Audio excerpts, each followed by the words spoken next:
Stan here. This time we're taking a closer look at Chapter 7 of Stane Street, the book I wrote about a Roman road in the south of England. In this chapter, we travel from Ockley to the town of Dorking. We find a few traces of our Roman road and a lot of interesting history. Come along and explore. After leaving Ockley, Stane Street runs straight to Bucking Hill Farm, where it just disappeared. Following the line where the road should be are fields, woods, farms, crossroads, but no Stane Street. In the 1915 Ordnance Survey map, Stane Street has been lightly marked in, from Bucking Hill Farm all the way to Dorking. I think they were just guessing, as there are no real physical traces. To get there, we followed the A29 until it merged with the A24 at Bear Green, and on to the town of Dorking.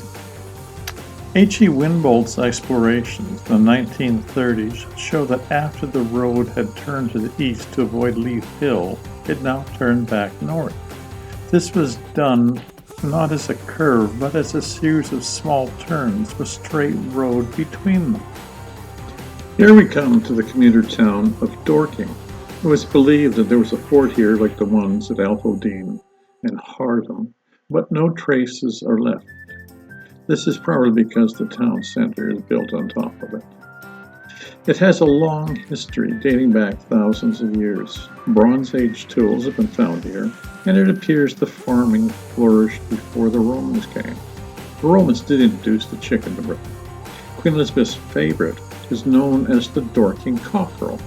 This old breed is unique because it has 5 toes and not the usual 4.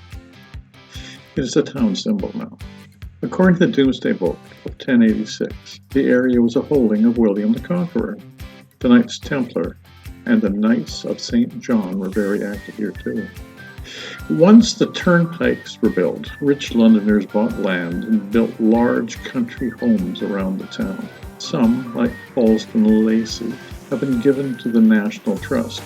King George VI and Queen Elizabeth spent part of their honeymoon here in 1923.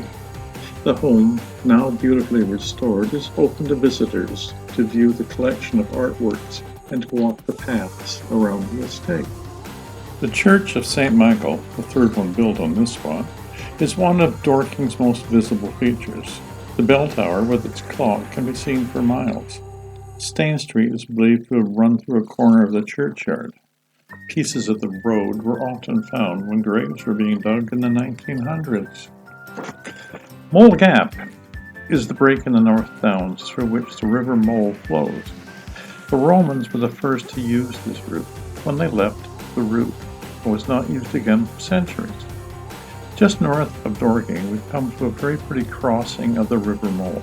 Stepping stones were put in place to replace an old bridge. Be careful after a heavy rain. Further along the river, at the train bridge, there is a footbridge, which is part of the Mole Gap Trail.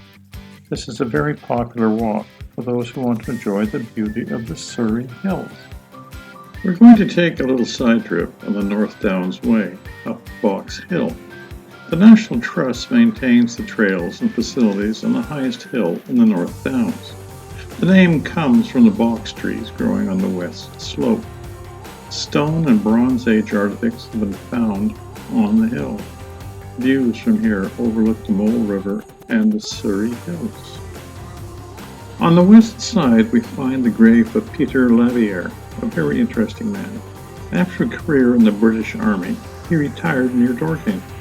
During the 18th century, he bribed English troops not to fight in the American Revolution.